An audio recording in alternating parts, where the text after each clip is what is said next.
Hoje eu postei aqui na aba Comunidade uma notícia da Folha de São Paulo que diz assim: evangélicos sumiram da televisão por falta de arrecadação. Bom, eu não tenho televisão, pessoal, tá? Virei TJ, Testemunha de Jeová. Tô brincando. Eu não tenho televisão porque eu não gosto muito de televisão, tá? Porque primeiro que eu faço meus vídeos, minhas coisas, eu fico o dia inteiro fazendo mil coisas, eu não teria tempo de ver televisão. E segundo que a televisão você não tem muita opção de escolha. Na internet você tem. Por exemplo, se você gosta de ver futebol, você pode procurar na internet um canal que transmita futebol, você vai ver do mesmo jeito que na televisão. Se você gosta de novela, você pode ver também no YouTube, em outros canais, enfim. A televisão, você tem poucas opções, menos opções para assistir. Aqueles programas de auditório eu não gosto, acho meio chato programas de auditório. E novelas estão tudo chatas hoje em dia, né? Parece que até a audiência da Globo anda fraca, então realmente eu não gosto de televisão. Eu tinha televisão quando minha mãe era viva, porque minha mãe gostava de televisão. E a televisão digital foi uma maravilha, né? Porque minha mãe já não enxergava muito bem. Aí com a televisão digital ficava aquele sinal limpo, claro, né? Nítido. Então, só na época dela eu tinha televisão, tá? Mais pra frente, quem sabe um dia eu posso até adquirir uma, mas no momento eu não me interesso. Então realmente eu não sei se ainda tem aqueles programas evangélicos ou não na televisão. Eu estou me baseando na matéria da Folha que diz que não tem mais. Mas eu lembro que antigamente tinha na Bandeirantes, o R.R. Soares, às vezes tinha aquele programa da Universal, Fala Que Eu Te Escuto, a Record era cheia de programas evangélicos, então eu não sei se hoje em dia continua assim ou no mesmo número de programas. Mas segundo a matéria da Folha, teve uma caída e uma queda de programas evangélicos. E eles atribuem isso à falta de arrecadação nas igrejas. Agora, o que pode estar acontecendo, pessoal? Segundo pesquisas que saíram recentemente também, o número de desigrejados no Brasil tem aumentado. Eu até comentei em um outro vídeo sobre pesquisa, mas outro assunto. Mas as pesquisas falaram que os católicos ainda são maioria no Brasil. Os evangélicos que acreditavam que já ia superar os católicos, teve uma quedinha no número de evangélicos. Então aquela projeção que se tinha, que hoje, por exemplo, em 2025 já haveria mais evangélicos no Brasil, não aconteceu. Eles tiveram uma queda naquele crescimento que eles estavam tendo. E automaticamente também cresceu o número de pessoas desigrejadas e pessoas também sem religião. Desigrejado, para quem não sabe, é a pessoa que ainda mantém sua fé religiosa. Por exemplo, um cristão que ainda crê em Jesus, mas ele não frequenta mais igreja. Ele não vê necessidade de frequentar um templo. Ele ora em casa, como Jesus falou. Ele lê a Bíblia em casa, ele estuda a Bíblia em casa, então ele não tem a necessidade de ir numa igreja física, ver lá o pastor misturar a Bíblia com várias outras coisas, como teologia da prosperidade, e ainda pedir dinheiro. Então esses são os desigrejados. Já os sem religião são pessoas que acreditam em Deus, não são ateias, tá? Só para deixar claro, mas que não frequentam nenhuma religião. Olha, eu acredito em Deus do meu jeito, sabe, em casa, falo de Deus com a minha família, mas eu não sigo nenhuma religião, tá? Esse número chegou a 25% dos brasileiros, tá? É um quarto, né, dos entrevistados pela Datafolha. E eu acho, pessoal, que esse aumento do número de desigrejados e sem religião se deve basicamente pela internet, que é que nem a minha questão da televisão, porque a internet ela surgiu como uma TV alternativa, uma vitrine. Antigamente as informações que você tinha era só rádio e TV. Então você via lá o programa, via o radialista comentando, o apresentador do jornal. Agora hoje em dia não, hoje em dia a internet ela abriu um leque de variedades para as pessoas assistirem.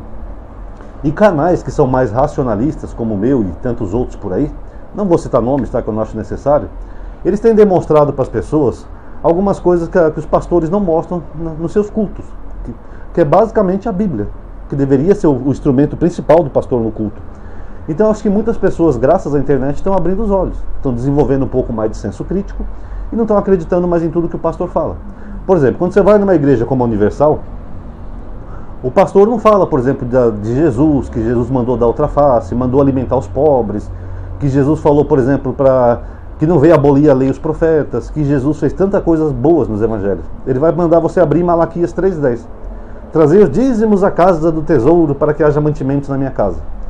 E aí ele vai transformar essa passagem de Malaquias como se fosse dinheiro.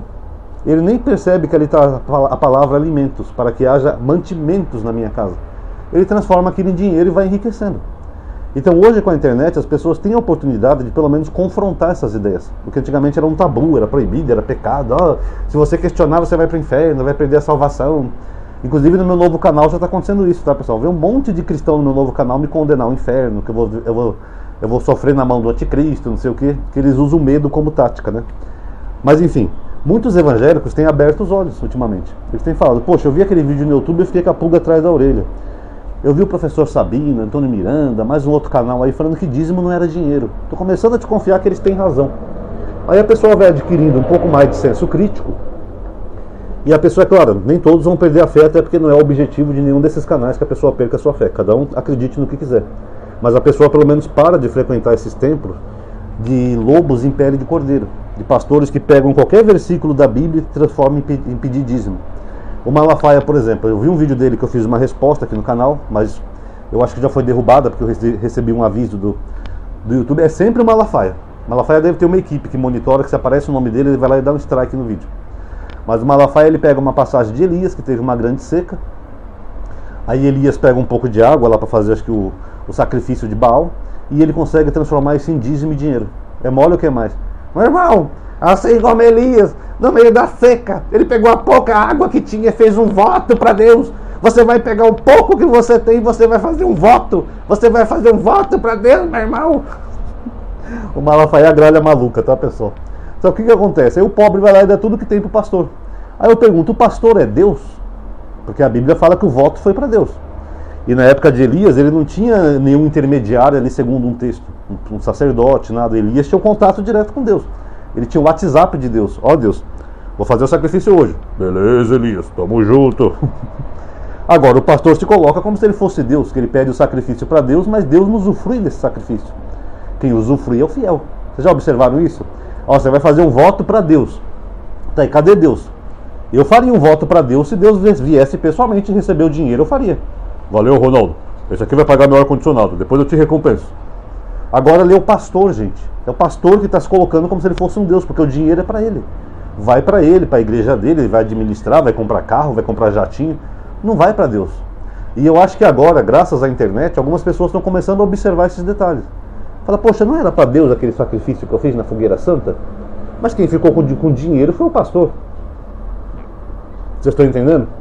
Então eu acho que é isso que está acontecendo, pessoal. Eu tenho até um amigo que ele sempre comenta comigo no WhatsApp, né, que ele torce pro fim das igrejas, das religiões. Agora ele vai ficar feliz com essa notícia, porque realmente parece que está começando um processo de secularização no Brasil. Inclusive é uma luta da ateia que eu compartilho. E lembrando que essa luta não é para tirar a fé de ninguém, tá? Deixando bem claro. Quem é cristão crê em Jesus, creia. Quem é judeu crê na Torá. Não temos nada contra isso. A nossa luta é por uma sociedade mais secular. E secular não é sem fé. Secular é sem instituições. Ou seja, uma sociedade onde não tem tantas igrejas e tantas coisas. Porque as igrejas, infelizmente, pelo menos uma boa parte das igrejas, eu não quero generalizar aqui no Brasil, elas viraram bancos. É só um lugar para tirar dinheiro de pobre. Eu costumo dizer que é a maior transferência de renda que existe no mundo, que transfere a renda do pobre e do fiel para o pastor. Será que as pessoas estão abrindo os olhos? Algumas estão. Algumas porque perderam dinheiro na igreja, outras porque estão estudando mais a Bíblia com canais como os nossos aqui no YouTube, outras estão desenvolvendo senso crítico. Enfim, por um leque de motivos diferentes, esse fenômeno está acontecendo segundo pesquisa. E eu fico feliz. Se não está tendo mais esses canais aí de igrejas na TV aberta por falta de arrecadação, eu fico feliz. Porque essa arrecadação não é para Deus e nunca foi, pessoal, é para eles mesmos. O pastor fala que está arrecadando dinheiro para Deus, que ele vai abrir um novo templo para salvar mais vidas. Aí ele abre mais templo para ganhar mais dinheiro. É quase uma franquia, né? Sabe o cara que monta um negocinho, monta uma loja, depois monta outra, depois ele monta uma rede de lojas? É a mesma coisa, eles têm CNPJ e tudo. Então eu fico feliz de ver que pelo menos... E eu não estou falando isso no sentido de ser uma pessoa que deseja o mal dos outros, né? Ou que se alegra com a perda dos outros. Mas eu fico feliz com o ganho dos pobres, que em vez de dar dinheiro para esses picaretas, pelo menos podem comprar uma refeição nova, uma refeição melhor, pode comprar uma roupa nova para o filho, pode levar a mulher para ir no McDonald's, passear. Por esses eu fico feliz. E espero que esse movimento continue. E espero também que o meu canal seja um desses muitos que faz parte desse movimento de secularização. Então vamos ver como é que vai ser nos próximos anos. Mas essa taxa de crescimento gospel, pelo menos isso nós conseguimos barrar um pouco. Já está caindo. Ou como diria o Monarca, já começou! Tá bom, galerinha? Então tá aí um vídeo para reflexão, tá? Quem gostou do vídeo já sabe, dê um like por gentileza. Vocês conhecem o ritual, né? Se inscreve no canal, sininho, tem a lista de aviso aqui, o WhatsApp, Telegram na descrição, comente o que você achou. E muito obrigado a todos que assistiram. Paz a todos.